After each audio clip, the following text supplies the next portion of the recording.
وبركاته نحمد الله العليم ونصلي على رسوله الكريم أما بعد அன்பான ஜமாத்தார்களே, பெரியோர்களே, அல்லாஹ்வின் அருளால் ஃபஜ்ருடைய தொழுகை தொழுதுவிட்டு குர்ஆன் ஹதீஸை பற்றி பேசுவதற்காக கேட்பதற்காக நாம் எல்லாம் அமர்ந்திருக்கிறோம். அல்லாஹ் ஜல்லஷானஹு வ தஆலா நம்முடைய அனைத்து இபாதத்துகளையும் பரிபூர்ணமாக கபூல் செய்வானாக. ஆமீன். அருமையான பெருமக்களே, நபி ஸல்லல்லாஹு அலைஹி வஸல்லம் அவர்களை பற்றி அல்லாஹ் குர்ஆனில் சொல்கிற போது இன்னக லஅலா குலுகின் அதீம் என்று சொல்கிறார். அதாவது, நபியே, நீங்கள் மகத்தான நற்குணத்தின் மீது இருக்கிறீர்கள் என்று அல்லாஹ் புகழ்ந்து பாராட்டுகிறார். நபி ஸல்லல்லாஹு அலைஹி வஸல்லம் அவர்களிடத்தில் இருந்த நல்ல குணங்களில் சில குணங்களை, எல்லா குணங்களையும் நாம் எடுக்க வேண்டும். அதில் மிக முக்கியமான சில குணங்கள் கட்டாயமாக நம்முடைய வாழ்க்கையில் அமையப்பெற வேண்டும். அதில் முதலாவது ஒரு குணம், நபி ஸல்லல்லாஹு அலைஹி வஸல்லம் அவர்களிடத்தில் இல்லை என்ற வார்த்தைக்கே இடமில்லாமல் இருந்தது.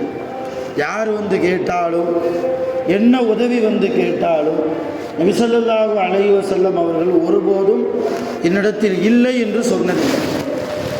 இந்த சூழ்நிலையில் நபி ஸல்லல்லாஹு அலைஹி வஸல்லம் அவர்கள் வாழ்ந்த சூழ்நிலையில் ரசூலுல்லாஹ் ரொம்ப ஏழ்மையாகத்தான் வாழ்ந்தார்கள். பெரிய காசு பணம் அப்படின்னு ஒன்றுமே இல்லை.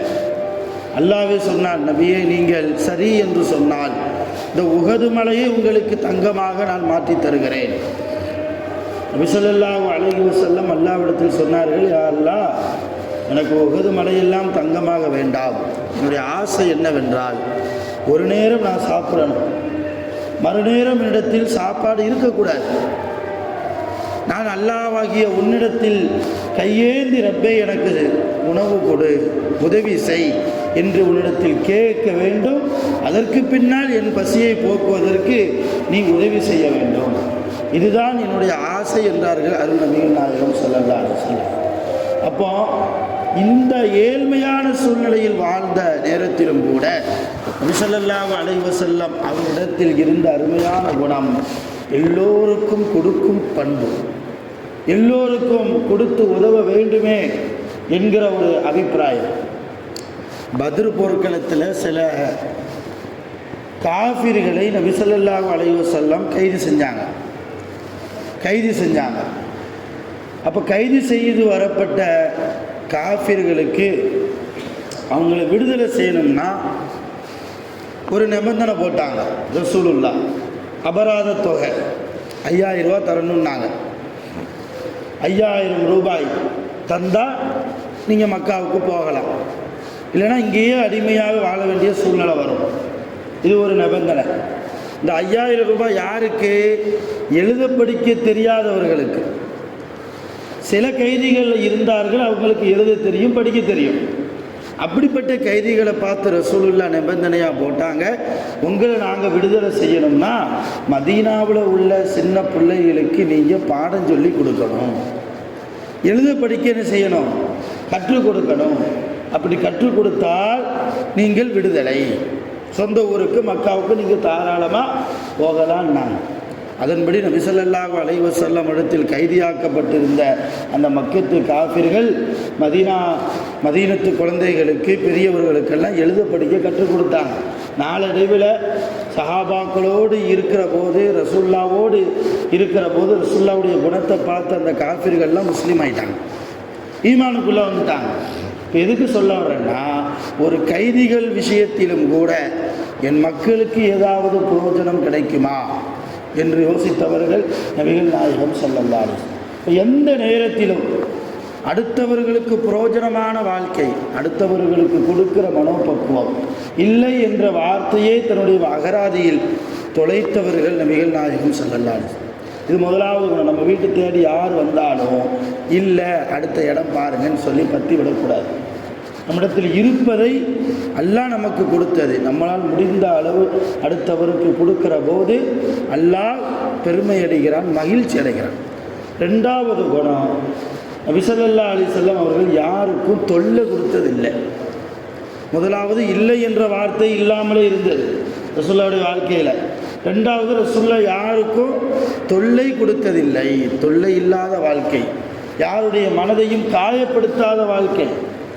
நபி ஸல்லல்லாஹு அலைஹி வஸல்லம் ஒவ்வொரு ரமலான்லையும் யாத்திகாஃப் இருப்பாங்க பள்ளிவாசல்ல. ஆனால் ஒரே ஒரு வருஷத்தில் மட்டும் ரசூலுல்லா யாத்திகாஃப் இருக்கலை. ஹிஜ்ரி 9 ரமலானில் யாத்திகாஃப் ரசூலுல்லா இருக்கலை. அதோடைய பின்னணி என்ன அப்படின்னா, ஆயிஷா அம்மாவுடைய வீடும் மஸ்ஜிது நபவியும் ரொம்ப பக்கம். இந்த கதவுக்கு அந்த சைடு தான் ஆயிஷா அம்மா வீடு. கதவு திறந்து வந்தால் இது மஸ்ஜிது நபவி. இவ்வளோ தான். ரசூலுல்லா சொன்னாங்க ஆயிஷா அம்மாட்ட, ஆயிஷாவே நான் நாளையிலேருந்து இஅ்திகாஃப் இருக்க போகிறேன்னாங்க. ஆயிஷா அம்மா கேட்டாங்க, யார் ரசூலுல்லாஹ் எனக்கும் அனுமதி கொடுங்களேன், பள்ளிவாசலில் ஒரு ஓரத்தில் நானும் இஅ்திகாஃப் இருந்துக்கிறேன். பெண்கள் இஅ்திகாஃப் பள்ளிவாசலில் இருக்கலாமான்னா ரசூலுல்லாஹ் காலத்தில் அந்த நேரத்தில் சட்டம் இருந்தது. எப்படி இருக்கலாம், ஒரு டென்ட் போட்டு அந்நிய ஆண்கள் பார்க்காத முறையில் ஒரு டென்ட் போட்டு கூடாரம் அமைச்சு உள்ளே இருக்கலாம். இப்போ ஆயிஷா ரலியல்லாஹு தஆலா அன்ஹா அவங்க ஒரு ஆர்வத்தோடு நானும் இஅ்திகாஃப் இருக்கிறேனே அனுமதி கொடுங்களேன்னு கேட்டபோது ரசூலுல்லாஹ் அனுமதி கொடுத்தாங்க. கொடுத்துட்டு வெளியே போயிட்டு வந்து பார்க்குறாங்க, பள்ளிவாசலில் 9 டென்ட் இருக்குது. ரசூலுல்லா டென்ட்டை தவிர, ரசூலுல்லாஹ்க்கு டென்ட்டு தேவையில்லை. ஏன்னா 9 டென்ட் 9 கூடாரம் அமைக்கப்பட்டிருக்கு பள்ளிவாசலில். 9 கூடாரம் யார் கூடாரம்? பொதுவாகவே பெண்கள்கிட்ட ஒரு விஷயத்த சொன்னோம்னா அப்படியே பரவிடும் இல்லையா? யார்ட்டையும் சொல்லாதம்மா அப்படின்னா அந்த அம்மா இன்னொரு அம்மாட்ட போய் வாண்ட மட்டும் தான் சொல்கிறேன், நீ யார்ட்டையும் சொல்லிடாத. அந்த அம்மா இன்னொரு அம்மாட்ட போய் வாண்ட மட்டும் தான் சொல்கிறேன், நீ வேறு, இப்படி ஊருக்குள்ளே பரவும் இல்லையா? இது பெண்களுடைய இயற்கைத்தன்மை. ஆயிஷா அம்மா என்ன செஞ்சிட்டாங்க, ரசூலுல்லாஹ் வெளியே போனோடனே மற்ற மனைவிமார்கள்ட்ட ஃபுல்லாக சொல்லிட்டாங்க, ரசூலுல்லாஹ் எனக்கு கூடாரம் அமைத்து மஸ்ஜிது நபவியில் இஅ்திகாஃப் இருப்பதற்கு அனுமதி கொடுத்துட்டாங்க. இதை கேள்விப்பட்டோன்னே மற்ற மனைவிமார்கள் சும்மா இருப்பாங்களா? அப்போ ரசூலுல்லாஹ்வுக்கு இருந்த மனைவிமார்கள் மொத்தம் 9 பேர் உயிரோடு இருந்தவங்க, 2 பேர் வஃபாத் ஆகிட்டாங்க. அப்போ 9 டென்ட் வந்து இருக்குது. ரசூலுல்லாஹ் அந்த இடத்துல நம்ம இருந்தால் என்ன செய்வோம்? ஆனால் பள்ளிவாசலுக்குள்ள கூடாரமாக இருந்தால் யார் வந்து தொழுகிறது? சஹாபாக்கள் தொழணும் இல்லையா?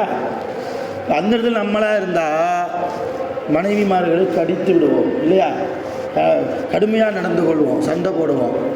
ஆனால் ஆயிஷா ரலியல்லாஹு போய் ரசூலுல்லாஹ் நேராக சொன்னாங்க, ஆயிஷா என்னன்னு தெரியல, இந்த வருஷம் நான் இஅ்திகாஃப் இருப்பதா இல்லைன்ட்டாங்க. என்னன்னு தெரியல, இந்த வருஷம் நான் இஅ்திகாஃப் இருக்கிறதில்லை. இருக்கலான்னு நினச்சேன், ஆனால் இப்போ என் மனசு மாறிடுச்சு, இஅ்திகாஃப் நான் இருக்கலைன்ட்டாங்க ரசூலுல்லாஹ். அடுத்த நிமிஷமே எல்லா டென்ட்டும் காலியாக போச்சு, எல்லா கூடாரமும் காலியாக போச்சு. அந்த வருஷம் தான் ரசூலுல்லாஹ் இஅ்திகாஃப் இல்லாத வருடம், ஹிஜ்ரி 9. இப்போ எதுக்கு சொல்கிறேன், நான் தன்னுடைய சொந்த மனைவி இடத்திலும் கூட நபி ஸல்லல்லாஹு அலைஹி வஸல்லம் மென்மையை கடைபிடித்தார்கள், தொல்லை கொடுக்காத வாழ்க்கை. யாருக்கும் சஹாபாக்கள் விஷயத்துலேயும் சரி, அனஸரில் சொல்கிறாங்களே 18 வருஷம் ரசூலுல்லாஹ்வுக்கு நான் ஹாதிமாக இருந்திருக்கேன். ஹாதிம் 10 வருஷம் ரசூலுல்லாஹ்வுக்கு நான் ஹாதிமாக இருந்திருக்கேன், பணியாளராக. ஒரு தடவை கூட ரசூலுல்லாஹ் என் மனம் நோகும்படியான அளவுக்கு சி அப்படின்னு கூட சொல்லி என்னை ஒதுக்கினதில்லை, என்னை தொல்லை கொடுத்ததில்லை. முஸ்லீம்கள் மட்டுமல்ல, முஸ்லீம்கள் அல்லாதவர்கள் விஷயத்திலும் கூட நபி ஸல்லல்லாஹு அலைஹி வஸல்லம் யாருக்கும் தொல்லை நினைத்ததில்லை. அப்போ ரசூலுல்லாஹ்வுடைய குணங்களில் மிக உயர்ந்த குணம் யாருக்கும் தொல்லை கொடுக்காத குணம். 3வது குணம், அடுத்தவருடைய குறையை பகிரங்கப்படுத்தாத குணம். குறை உள்ளவன் தான் மனிதன், குறையில்லாத மனிதன் என்று எந்த மனிதனையும் சொல்ல முடியாது, நபிமார்களை தவிர. நபிமார்களுக்கு பிறகு யார் வந்தாலும் சரி, எல்லா மனிதர்களும் குறை உள்ளவர்கள் தான். அடுத்தவர்களுடைய குறையை ஆராய்வதற்கு நமக்கு அனுமதி இல்லை. அதை தன்னுடைய வாழ்க்கையில் அமல்படுத்தி காட்டியவர்கள் நபிகள் நாயகம் ஸல்லல்லாஹு அலைஹி வஸல்லம். அதனால தான் சொன்னாங்க, மன் சத்தர ஐப முஸ்லிமின் சத்தரல்லாஹு ஐபஹு யௌமல் கியாமா. யார் ஒரு மூமினுடைய முஸ்லிமுடைய குறையை இந்த உலகத்தில் மறைக்கிறாரோ அவருடைய குறையை நாளை கியாமத்தில் அல்லாஹ் என்ன செய்வான்? மறைத்து விடுவான். இங்கே நம்ம ஒரு ஆளுடைய குறையை பரப்புறதா இருந்தால் ஒரு 10 பேர்கிட்ட சொல்லுவோம், அல்லது ஒரு 50 பேர் 100 பேர்கிட்ட சொல்லுவோம். ஆனால் அல்லாஹ் நம்முடைய குறையை கியாமத்து நாளில் வெளிப்படுத்துறதா இருந்தால் எல்லா படைப்புகளுக்கு முன்னாலேயும் நம்மளை கேவலப்படுத்திடுவான், அசிங்கப்படுத்திடுவான். அப்போ கியாமத்து நாளில் நாம் கேவலமடையக்கூடாது என்றால் இந்த உலகத்தில் நம்மோடு இருப்பவர்கள் விஷயத்தில் அவருடைய குறையை நாம் வெளிப்படுத்தாமல் இருக்க வேண்டும். யாருடைய குறையையும் ஆராயாமல் வாழ்ந்தவர்கள் நபிகள் நாயகம் ஸல்லல்லாஹு அலைஹி வஸல்லம். போர்க்களத்திலும் கூட ஒரு சஹாபி பத்ர் போர்க்களத்தில் எதிரிகளை பற்றி ரொம்ப அபூஜஹல் அபூலஹபை பற்றி அவங்கள்ட்ட இருக்கிற குறையை பற்றி சஹாபாக்கள்கிட்ட பேசிகிட்டு இருந்தார். அபூஜஹல் யார் தெரியுமா, அபூலஹப் யார் தெரியுமா, அவனுடைய பலகீனம் என்ன தெரியுமா, எல்லாம் பேசிக்கிட்டு இருந்த போது ரசூலுல்லாஹ் நேரம் வந்தாங்க. என் அருமை தோழரே, நீ தொழுத தொழுகையை ஏன் வீணடிக்கிறாய் என்று கேட்டார்.